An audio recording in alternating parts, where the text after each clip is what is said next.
Hey guys, welcome back to my channel here at The Craft of Living.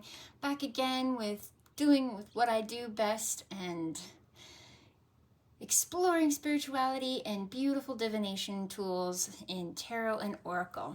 So let's see what we got today. Now, remember that it is new to me, but it is not new to the market. And today we are talking about the Angel Guide. This deck is by Kyle Gray. And I wasn't sure about getting it. And I've just been seeing so many good reviews on this deck, so many good hits. And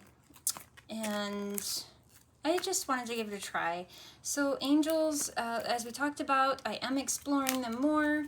I did want to get more of the Diana Cooper angels that featured just the archangels, each their own on a card. Kyle Gray does it a bit differently in his deck. He does not give each card its own assigned angel, but I do believe each card has its own angelic type of meaning and what angel is influencing on that card. Let me know your experience with this deck, how you liked it. You know, I'm always interested in how did it perform in a reading? Was it accurate? Did it provide you with valuable insight and information? So let's get into this. Beautiful packaging, beautiful foil. It almost feels very, very, very magical. Well, of course, it has to feel magical. So also, these are a bit smaller than, I think it's the Gateway Activation deck. Probably, I could be wrong. But I get a lot of people saying that this deck is amazing. So we're going to check it out. And for the sake of angels and Kyle Gray, let's give it a look.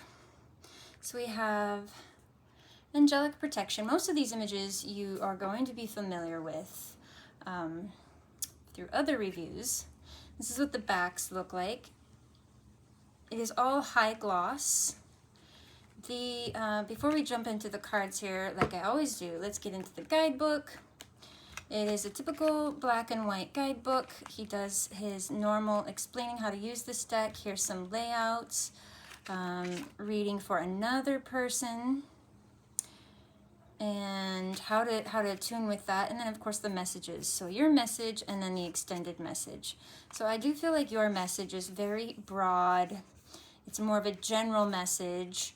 And you're like, okay, great, that's wonderful, but how does it apply to me? And this is where the extended message comes in, and that this is where it becomes more grounded into earth and applicable to your situation. It's my experience off his last books. So typical black and white, small image there, a little about the author and the artist. So let's see, the artwork is by Jennifer Hawkyard, which you mostly likely already know, but I am noticing it's very humid here, but my cards are already starting to bow. And this is normal, and it doesn't really bother me. We are extremely humid here, and they're just going to get worn as they get loved. So, moving on, ask and receive.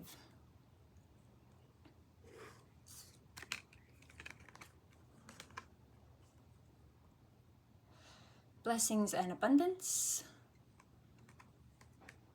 This looks like, what's her name? Sia? Clear, cancel, and release. I guess it's just her haircut. Compassion. Beautiful. I love her angel wings over there. Composure.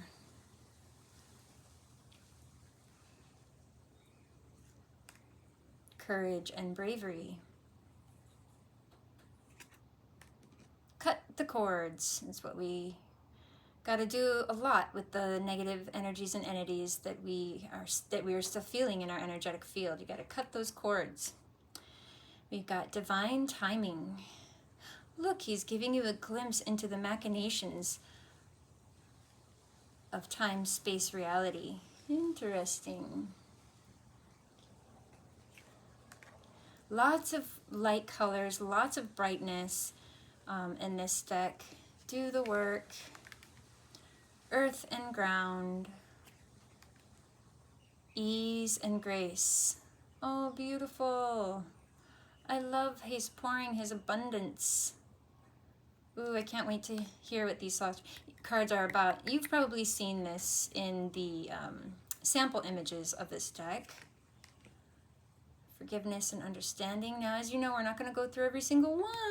Got to leave something for surprise. Now, you can go and look at another video that will show you every single flip through. But I like to leave a little surprise. Sorry about that horn in the background, but I like to leave a little surprise for myself. And I know some people, everybody has such a different way of doing the cards, but some people like to take notes on every single card, on how they feel and how their intuition feels with each card, and I love that approach. I think it's admirable and wonderful. That is not my approach on oracle cards. I would never be done studying if I did that. So I like to connect instantly with the card, with my intuition, and just see what comes up. Because typically I'll get intuitive hit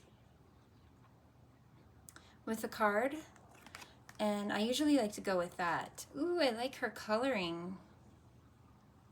She's literally purple. I hope you guys can see that well enough.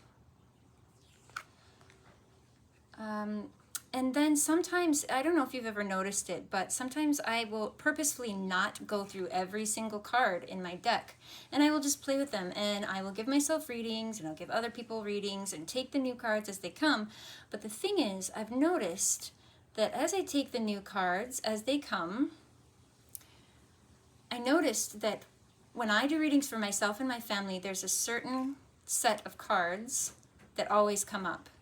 And when I do a reading for someone outside of my circle, it's like a brand new deck. And I get cards that I'd never seen before. And I say, oh my goodness, look at these cards I've never seen before. And I like that fresh, intuitive hit you can get from them. Mother, Father, God, I love that. No! So this is an answer card. I'm not sure how I feel about that, being that predictive readings, in my opinion, they don't work with my beliefs. Wow, she's extra rainbowy. She's pretty. You know, for instance, if somebody told me that my fate was this, there's an automatic resistance that comes up within me that I think, well, who says you said my fate's going to be that? Like, for instance, if I wanted to get a job, and someone said, no, your fate is going to be that you're going to get this other job, the job that you really don't like, and you're going to learn some important things in that, and then you're going to come out stronger. And I might be like, no, I don't want to, if I knew that, you know, or, you know, oh, you're going to marry somebody, and then you're going to learn a deep lesson with that. I mean, like, if I knew my fated reality, there's more chances than not that I would be, who says? Like, I want to make my reality. Pretty much, you tell me something that I can't do, and then I want to do it. You tell me something that everybody else is doing, and I want to go the opposite way. It's kind of always been me. But I really love this card, Strength and Guidance. It's mesmerizing. I mean, they all are, my goodness, but this one is in the sample pictures. You've seen that before, most likely, if you were interested in this deck. Take a step back. But yeah, getting back to yes and no questions, they're very definitive. Will I get that job? Yes. But I don't want that job, but I have to get it. Is that really true? Like, you know, it's just so definitive. It's like, well, what do you want?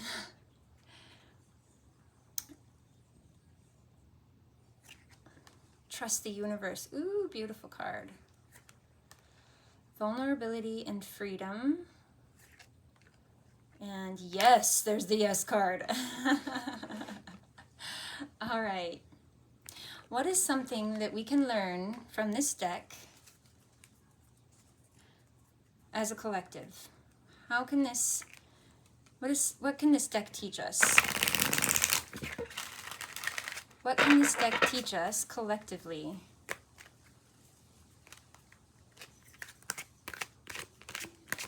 What is the message for today? We'll just give a little sample one-card reading.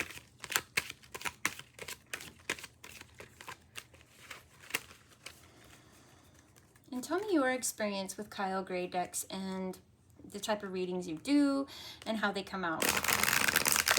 But we are asking the angels and guides, what is something that we could know that would help bring us harmony and peace? What is it that we need to know that will help bring us harmony and peace? Message from this deck.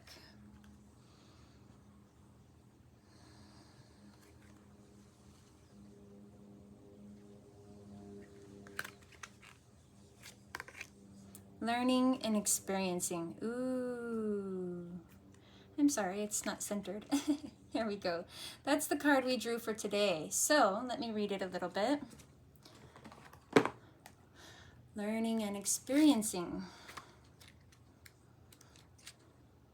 You have dedicated a lot of your time, effort, and energy to understanding yourself and the world, and have had many experiences recently that have been great teachers. And even though not everything has been easy or perfect, there has been a positive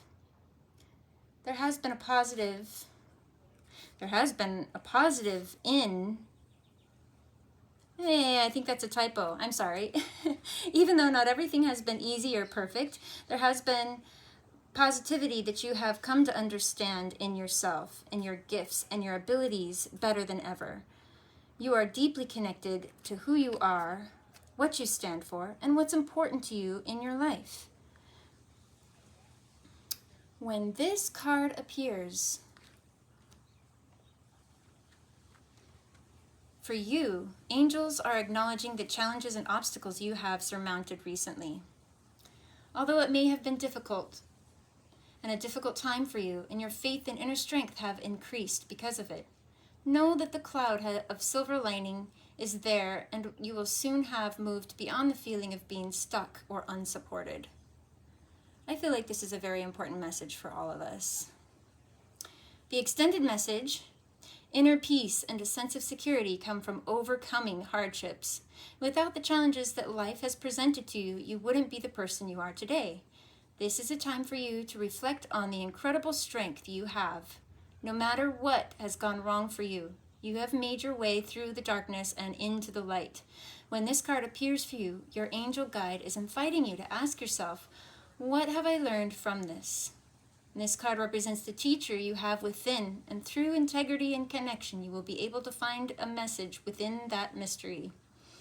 If you are still facing challenges now, you are being encouraged to keep going and trust that the worst will soon be over. The light at the end of the tunnel is you. I love that. This also gives me a hermit card feeling from the tarot. But I love this card. I feel it was applicable. What can we gain from this deck, and what do we need to know as a collective? We can gain learning and experience from this deck, and deeper self-love and appreciation will help this world find peace and love, greater self-knowing. Because, as I always say, as within, so without. So if outside world confuses you, then get clarity on your inside world and know who that is. And then things will start to change all around you.